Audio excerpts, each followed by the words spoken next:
So today I just wanted to give a quick update on the Viltrox DC550 Pro field monitor that I reviewed. I was having some issues when I was testing that where it would reboot itself while it was plugged into the HDMI, and I did some research and apparently there was an issue and someone got an updated firmware file in a Reddit forum from official Viltrox support. I'm going to provide a link for the Reddit forum page that I read. I was able to download the file that they provided and update my monitor, and it works. I haven't seen it flicker or reset since I've installed the update. But again, I just wanted to clarify, there isn't a place to go on the Viltrox site to download this link. I checked Viltrox.com, and you can, in the upper right corner, you can switch it to English so you can read it. If you go over to the DC550 Pro section there for the firmware downloads, as of the 12th of June 2024, the page is blank. Let me just say this. When I bought my DC550 Pro monitor, and we're just talking about the Pro monitor for this because it only applies to this, the firmware wouldn't work on the other ones. But when I bought it, mine ended in 23.6.3.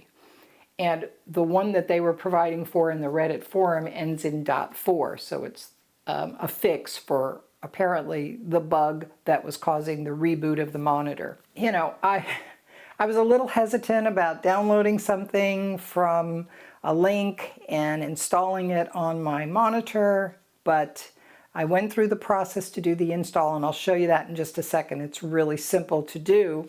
It seems to have worked. Your mileage may vary. I'm on a Mac. Again, this is for the DC550 Pro only. And I've emailed Viltrox support asking for a copy of this fix or finding out why there isn't anything on their downloads page for the monitor. Haven't heard back. That seems to be a common theme. I've emailed them months ago for another question and I never got a response back. Maybe going on social media to their official pages to get a response might help. All right, so if you go to the Viltrox site, you're going to see it's in Chinese. If you come over here on the right, click on English. Then you can go to the Download Center, and we can look to see if there's anything here for the video monitor. And you'll see that everything is gone. There's no firmware here at all listed for the monitor. I found the file I needed via the Reddit page, and I'll put a link in the description to this Reddit page if you want to read about it. There was two links in there. One was on Mediafire.com, which looked kind of, to me anyway, it looked spammy, a lot of ads. When I tried to download, there was a pop-up behind my window, weird stuff like that. So I'm not going to use that one. There was another link in there that somebody had provided, said that they'd gotten it from Viltrox official support. They had gotten the file. I downloaded that one, and I ended up having, on my Mac, I ended up having to create the bin file from that. There was like an archive utility for that. So to simplify everything, I just uploaded the file I actually used on my SD card to update the monitor. I put a link to my drive to just download that. If you want to do it, feel free. You're doing all of this at your own risk because I can't verify that this file came from Viltrox. It does work. My monitor did update. It has the latest version now, and I haven't seen any more issues with it flickering, cycling, or anything like that. So this appears to have worked, but I cannot guarantee that 100%. All you need to do is to format the card, your SD card. Don't use a high capacity card. Use something smaller, like a 64 gigabyte or 32 gigabyte. Go ahead, format the card for, I picked MS-DOS FAT on my Mac to format it with the disk utility. I think that's like a FAT32 is what it's called. So I formatted the card with that. I copied that 550w.bin file to the card, and then I put the card in the monitor. I went to the settings and I tapped update, and it went through and started counting up and updated. And then I saw something go across the screen that said it was updating, and it rebooted. And when I checked the version, it says it ends in .4, which is what I was hoping for. So that's all I had to do. It was pretty simple. Hope that works for you. Just use your own judgment. If you want to contact Viltrox support and try to get the file from them, that's probably the safest option.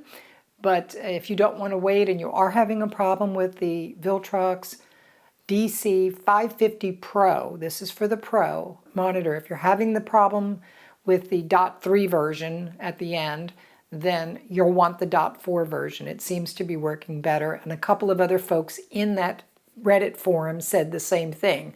I'll be much happier when Viltrox updates their website and actually has the firmware on the website to download.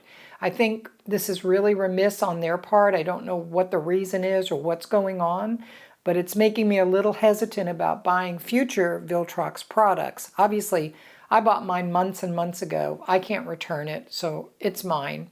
I've installed the software. It seems to be working okay. I have one Viltrox lens, the 13mm f1.4. I was able to update the firmware via their website. There's just nothing for the monitor right now. So either they're working on making that change and are going to be adding it. If you prefer to wait for an update from Viltrox, then that would be my suggestion, unless you're having a problem that requires you to update it right now. But I thought I'd share this because I noticed the problem when I was doing the review a couple of months ago, and I have seen it happen several times while I've been using the monitor. I will keep an eye on this now for the next couple of weeks to see if it really does solve the problem, and I'll share an update here on this video. Could Viltrox do a better job? Yes, I think they really could. I think this is just messy. They're good at making the product, they're good at getting it out there, they're just not really good, from what I can see, and as far as my experience goes, with supporting everything. Somebody did get an update file because they requested one. They ended up having to send a video of what the problem was. They did get the update file. I don't know who they are, how they got it. I don't know any of the details about it. But I've installed it and it seems to be working for me. That's all I can say. Use things at your own risk and what your risk tolerance is. But I did want to share this because it has solved my problem, at least from what I can see right now. I hope this was helpful, and if you liked the video, please give it a thumbs up. If you want to see more of this content, please subscribe to the channel, and I will see you next time.